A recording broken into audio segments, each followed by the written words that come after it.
पत्थर मानी जड़, और अहिल्या पत्थर की होगी। किससे हुई अहिल्या पत्थर की, इस पर विचार कर लो। श्राप के कारण हुई। श्राप किसने दिया है? गौतम ऋषि ने दिया है। क्यों दिया है? क्योंकि इंद्र से प्रभावित हो गई थी। इंद्र से क्यों प्रभावित हुई थी? क्योंकि वासना आ गई थी। क्या आ गई थी अहिल्या में, बोलो भाई? वासना। इंद्र में क्या आई थी? वासना। दोनों ही प्रभावित हो गए। अहिल्या पत्थर की हो गई, वो इंद्र हो गया रोगी। इंद्र क्या हो गया? रोगी। वासना जब प्रभावित करती है तो दो कंडीशनें होती हैं, या तो बुद्धि में पत्थर पड़ जाता है या फिर शरीर में रोग आ जाता है। क्यों भाई? वासना के कारण दो ही कंडीशनें आती हैं, या तो शरीर पर रोग हावी होता है अधिक वासना के कारण, या फिर बुद्धि हमारी जड़ हो जाती है। फिर हम इतने प्रभावित हो जाते हैं वासना के कारण कि इतनी बुद्धि में पत्थर पड़ जाता है कि बहन बेटी नहीं देखते। बोलो भाई, सही बात है कि नहीं? तब लोग क्या कहते हैं? पत्थर पड़ गया इसकी बुद्धि पर। देखो किस तरह का व्यवहार कर रहा है। इसलिए मैं कहना चाहता हूं कि बुद्धि की जड़ता को दूर करना है तो हनुमान जी कह रहे हैं, तुलसीदास जी महाराज भी कह रहे हैं, बुद्धिहीन तन जान के। तुलसीदास जी कह रहे हैं, बुद्धिहीन तन जान के सुमरहु पवन कुमार, बल बुद्धि विद्या देहु मुहि, हरहु कलेश विकार। बोलो कहा कि नहीं कहा है? बोलो ईमान। प्रार्थना किसने की है? ये हनुमान जी से की है तुलसीदास जी महाराज ने। बुद्धिहीन तन जान के सुमरहु पवन कुमार। बुद्धिहीन का मतलब है बुद्धि की जड़ता दूर करो। क्यों? इस शरीर के अंदर विकार हैं, विकारों को दूर करो आप कृपा करके। तभी जो है मैं अपने को पूर्ण समझूंगा, अपने को धन्य समझूंगा, अपने को चैतन्य समझूंगा। नहीं तो मैं जड़ हूं। क्या हूं? जड़ हूं। चैतन्य कब हूं? जब आप कृपा करके मुझे विकारों से दूर कर देंगे तो मैं क्या हो जाऊंगा? चैतन्य हो जाऊंगा। और विकार आने से क्या हूं? जड़ हूं। अहिल्या भी किसके कारण जड़ बनी है? विकारों के कारण जड़ बनी है अहिल्या। विकार क्या आया? एक कथा है, पौराणिक कथा है, इसको सुनो। पौराणिक कथा ये कि एक बार ब्रह्मा जी ने सभी को बुलाया, सभी को मतलब देवताओं को बुलाया। तो ब्रह्मा जी के यहां इंद्र देवताओं को लेकर आ गया। जब इंद्र देवताओं को लेकर के आया तो बड़ी भारी सभा लगी थी। अब अहिल्या जी को इंद्र ने देखा उस सभा में, और अहिल्या ने इंद्र को देखा, इंद्र ने अहिल्या को देखा। इंद्र के मन में आ गया कि मैं विवाह अहिल्या के साथ करूंगा। अहिल्या के मन में भी आ गया कि मैं अपना विवाह इंद्र के साथ करूंगा। याद रखना, ये समस्याएं हर युग में चली आई। केवल ये मत समझना कि कल युग में। सतयुग का प्रमाण ले लो, फिर त्रेता का ले लो, द्वापर का ले लो, और कलयुग का तो कहना ही क्या। कलयुग का तो कहना ही क्या। समझ गए हो कि नहीं? आप कहो महाराज, इस कलयुग में बड़े बड़े संत हुए, कचड़े के ढेर में खोजो कहीं हीरा दबा हो तो अलग बात है। ढेर तो कचड़े का है, किसी को पता ही नहीं था कि इस कचड़े के अंदर हीरा भी पड़ा हुआ है। निकल के आ गया हीरा, नर सहस्त्र मह सुनो पुरारी, कोई को होए धर्म व्रत धारी। हजारों में एक, हजारों में एक सीता मिल जाएंगी, हजारों में एक राम मिलेंगे, लेकिन संख्या हजारों में एक। सीता भी मिल जाएंगी, ऐसी बात नहीं है, और राम भी मिल जाएंगे, लेकिन हजारों में एक। आज कलयुग में बड़ी समस्या है। इंद्र ने कहा कि मैं विवाह तो करूंगा अहिल्या के साथ। अहिल्या ने भी सोच लिया कि मैं अपना विवाह करूंगी इंद्र के साथ, लेकिन समस्या इस बात की है कि माता पिता संतुष्ट हो तब ना। ये विवाह का डिसीजन माता पिता लेते हैं। माता पिता जब मध्यस्थता करें, वो संतुष्ट हो तब विवाह होगा, अपने आप नहीं होगा। माता पिता की भूमिका रहती है।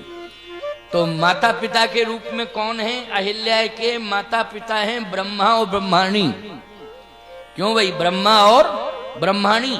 तो ब्रह्मा और ब्रह्माणी जब ये स्वीकृति दे दें, तैयार हो जाएं कि हाँ हम अपनी बेटी का विवाह जो है इंद्र के साथ करेंगे, हम संतुष्ट हैं, तब विवाह हो पाएगा। अहिल्या के सोचने से क्या होता है, या इंद्र के सोचने से क्या होता है? अब वो बात अलग है कि कोई छल खो जावे तो अलग बात है, लेकिन नहीं नहीं, दोनों के मन में एक दूसरे के प्रति आदान प्रदान की भावना आ गई कि हम विवाह निश्चित रूप से, इंद्र ने कहा, अहिल्या से करेंगे। अहिल्या ने भी सोच लिया कि हम भी पति के रूप में इंद्र को स्वीकार करें। ब्रह्मा जी के कान में ये आवाज पहुंची।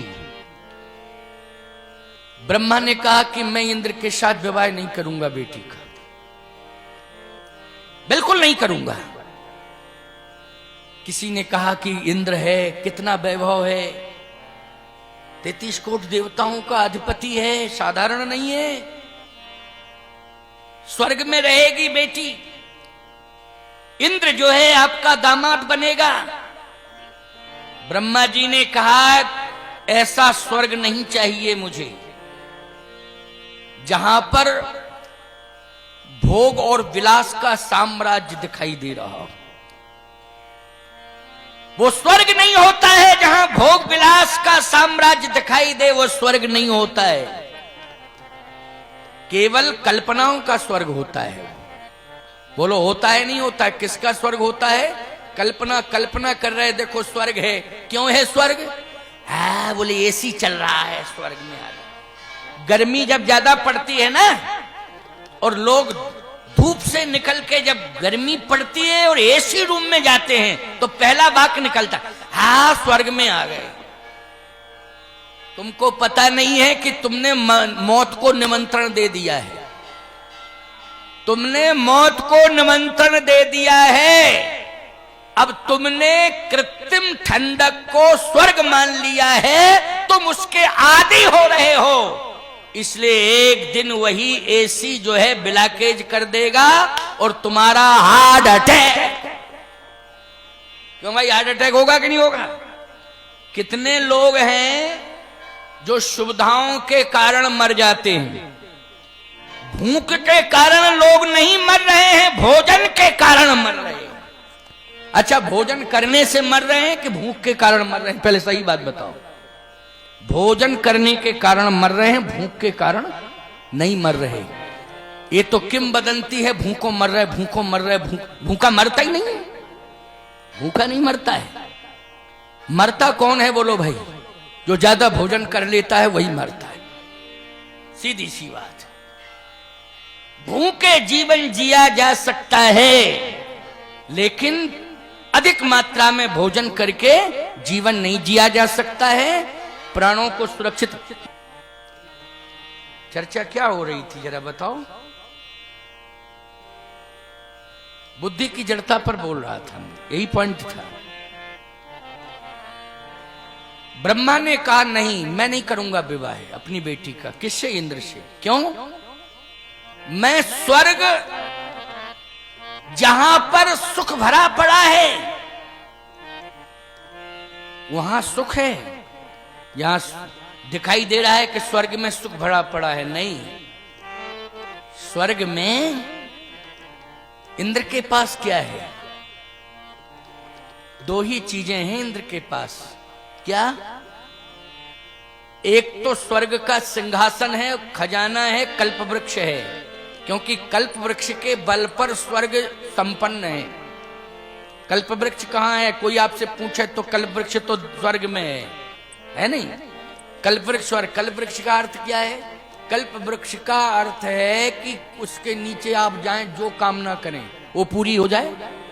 इसलिए तो स्वर्ग में देवता सुखी हैं, वो इंद्र सुखी है कि हम तो जब मांगते हैं तब मिल जाता है। लेकिन कलयुग में वो कल्प वृक्ष स्वर्ग वाला जब देवता जाएंगे उसके नीचे तब मिलेगा। लेकिन आपके पास तो ऐसा कल्प वृक्ष है कि आप जहां जाएंगे वहीं कल्प वृक्ष जाएगा आपके साथ कलयुग में। लेकिन अज्ञानता के कारण नहीं समझ रहे हो तो क्या करोगे?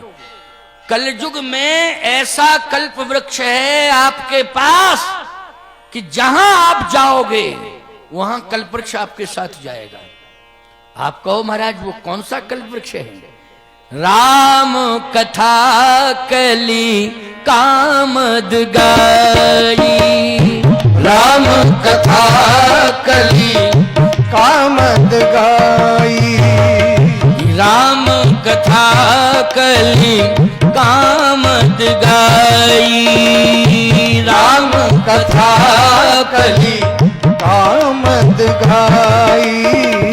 सुजन सजीवन मूरी सुहाई, सुजन सजीवन मूरी सुहाई, सुजन सजीवन मूरी सुहाई। स्वर्ग में दो हैं, कल्प वृक्ष है, अश्विनी कुमार हैं। अश्विनी कुमार ऐसे वैद्य हैं स्वर्ग के कि देवताओं को मरने नहीं दे रहे। बोलो भाई, देवता क्या हैं? जल्दी बोलो। अमर हैं, क्योंकि ऐसा वैद्य है। हटाओ हटाओ हटाओ, देखो देखो, हटा दो। यही तो समस्या है। जीव जंतु हैं, मैं इनसे दुश्मनी नहीं रखता हूं, जीव जंतु हैं। लेकिन समस्या इस बात की है जहां रहना चाहिए उनको वहां रहती नहीं। घर के बाहर रहना चाहिए, घर के अंदर घुसते। गलत सिस्टम है कि नहीं? बोलो भाई, गलत कह रहा हूं? घर के अंदर जबरदस्ती घुसते हैं। कहां रहना चाहिए? इनको पहरेदार हैं ये। कुत्ता क्या होता है? बोलो भाई, पहरेदार होता है। कुत्ता पहरेदार होता है, इसलिए घर के बाहर उसको स्थान दिया जाता है। लेकिन आजकल कुत्ते घर के अंदर घुस रहे हैं और इतना तक हद हो गई है कि डबल बेड पर सो रहे हैं। बड़े बड़े अरबपतियों के यहां आप देखिए तो हम आपको क्या बतावें, झूठी बात मैं कभी कहता नहीं, आंख से देख लेता हूं तब कहता हूं। एक बार सवेरे 4 बजे एक उद्योगपति का लड़का लेने पहुंच गया स्टेशन पर। मैं ट्रेन की यात्रा